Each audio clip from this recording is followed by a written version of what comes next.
புத்துணர்ச்சியுடன் வாழ்வதற்கு யோகாசனம் உதவுகின்றது. அந்த வகையில் யோகாசனத்தை நமக்கு எளிய முறையில் கற்றுக் கொடுக்க வருகிறார் ஆசனா ஆண்டியப்பன் அவர்கள். நம் விடையிலே வா நிகழ்ச்சியின் முதல் பகுதியாக வரவேற்பது நலமுடன் வாழ.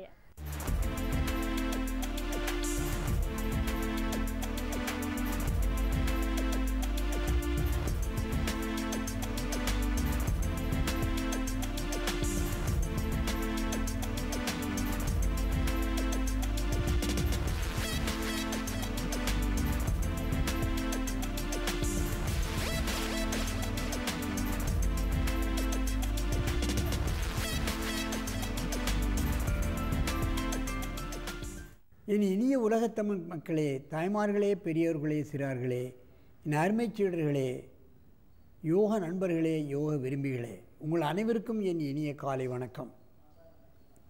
கலைஞர் தொலைக்காட்சி நிகழ்ச்சியில் நலமுடன் வாழ என்னும் பிரிவில் யோகாசனத்திற்கு அதிகாலை வேளையில் முக்கியத்துவம் கொடுத்திருப்பதை நீங்கள் அறிவீர்கள். முதல் நிகழ்ச்சியாக வருகிறது. எல்லோரும் காலையில் 6:30 மணிக்கு உலக மக்கள் எல்லாம் பார்க்கிறார்கள். லட்சக்கணக்கான மக்கள் பார்க்கிறார்கள். அவர்களுக்கு பாசை தெரிகிறதோ தெரியவில்லை, அதை பற்றி கவலை இல்லை. ஆசனத்தை கவனிக்கிறார்கள், பார்க்கிறார்கள், அதை பழகுகிறார்கள். அவர்களுக்கு ஏற்பட்டிருக்கின்ற பல்வேறு பிரச்சனைகளை நீக்கிக் கொள்வதோடு பழகி வருடக்கணக்காக பழகின காரணத்தினால் மற்றவர்களுக்கும் கற்றுக் கொடுத்து யோகாசன ஆசிரியர்களாக மாறி அதில் கொஞ்சம் வருமானத்தையும் பார்த்து கொண்டிருக்கிறார்கள். அதுதான் உண்மை. அந்த நிலையில் இன்றைக்கு பாருங்கள், நமது அரங்கிற்கு 3 மாணவ மாணவிகள் வந்திருக்கிறார்கள். மோகனப்பிரியா 7ஆவது வகுப்பு, பிரகதீஸ்வரி 3ஆவது வகுப்பு, கீர்த்திவாசன் 7ஆவது வகுப்பு. நாராயணகுரு சேவாசிரமத்திலிருந்து வந்திருக்கிறார். சிக்கிட சலபாசனம், கஷ்டமான ஆசனம், சிக்கலான ஆசனம், அதை செய்யப் போகிறார்கள். மிக மிக கடினமான ஆசனம். என் அருமை மாணவர்களே, நீங்கள் பத்மாசனத்தை கலைத்துவிட்டு அந்த சிக்குண்ட சலபாசனத்தை செய்யுங்கள். அமைதியாக மெதுவாக செய்ய வேண்டும். அவசர ஆத்திரப்படக்கூடாது. செய்யுங்கள். இந்த காலை மடக்கி வயிற்றிலே மாட்டுவது என்பது முடியவே முடியாத காரியம். சின்ன குழந்தைகளுக்கு தான் முடியும், பெரிய ஆட்களெல்லாம் முடியாது.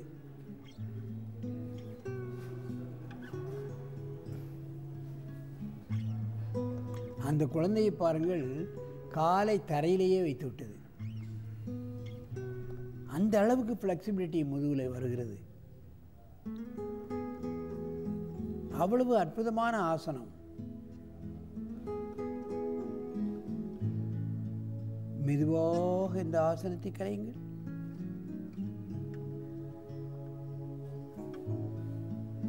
நன்றாக மூச்சை இழுத்துக் கொள்ளுங்கள்.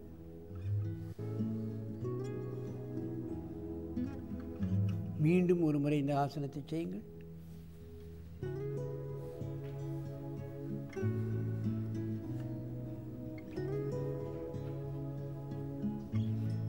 காலை வயிற்றிலே இந்த முட்டினுடைய ஃப்ளெக்சிபிலிட்டி இருந்தால் தான் கால் வயிற்றில் மடக்க முடியும், இல்லையா முடியாது.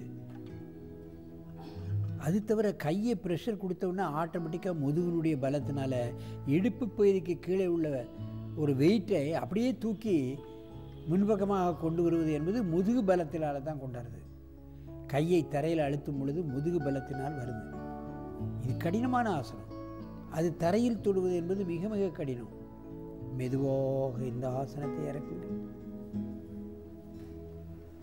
நன்றாக மூச்சை இழுத்துக் கொள்ளுங்கள். இப்பொழுது ஒருவருக்கொருவர் நேராக பார்த்து கொண்டு இந்த ஆசனத்தை செய்யணும். அப்படியே திரும்ப பக்கவாட்டில் செய்கிறார்கள். பாருங்கள், அந்த எப்படி அந்த காலை மடக்கி வயிற்றிலே வைத்திருக்கிறார்கள் என்பதை பார்க்க வேண்டும்.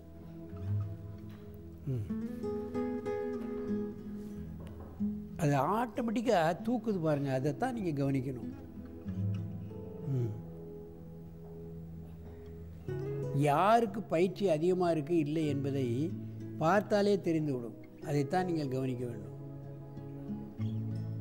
முதுகெலும்பினுடைய ஃப்ளெக்சிபிலிட்டி இருக்குமானால் முழுமையாக செய்ய முடியும், முடியவே முடியாது. மெதுவாக இந்த ஆசனத்தை கலையுங்கள். நன்றாக மூச்சை இழுத்துக் கொள்ளுங்கள்.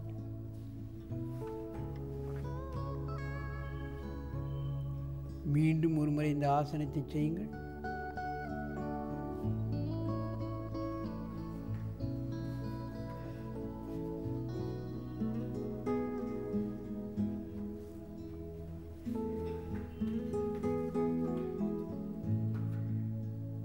தரையில் கையை நன்றாக அழுத்தத்தான் இந்த கால் அப்படியே தலைக்கு வரும்.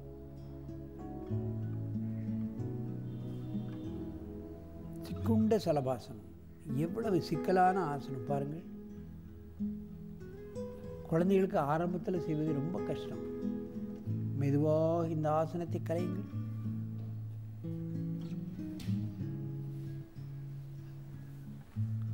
முன்பு போன்று பத்மாசனத்தில் அமருங்கள். முன்னால் வந்து அற்புதமாக செய்திருக்கிறார்கள். ஆசிரியர் அற்புதமாக பழக்கியிருக்கிறார் யுவராஜ். அதைத்தான் கவனிக்க வேண்டும். காலையிலும் மாலையிலும் கடுமையான பயிற்சி செய்தால்தான் இந்த ஆசனம் கைவந்த கலையாக அமையும். அதோடு ஜீரண கருவிகள், தைராய்டு கிளாண்ட்ஸ், முதுகெலும்பு, கழுத்தெலும்பு, இடுப்பெலும்பு, எத்தனை உறுப்புகள் பலம் பெறுகிறது என்பதையும் கவனிக்க வேண்டும்.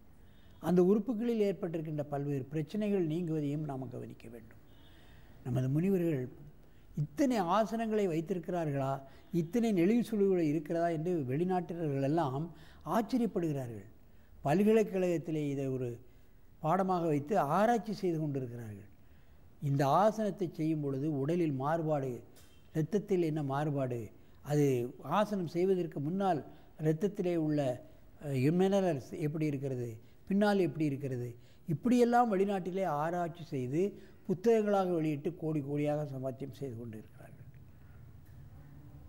அனாட்டமி பிசியாலஜி எல்லாம் கலந்து இந்த ஆசனத்தோடு இப்படி நிலைமைகளெல்லாம் மாறுகின்றன என்று அவர்கள் புத்தகம் வெளியிடுகிறார்கள்.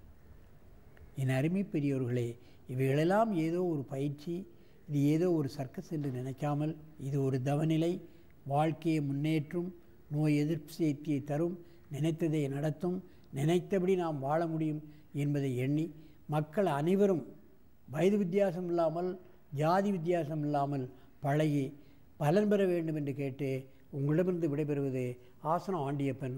வணக்கம்.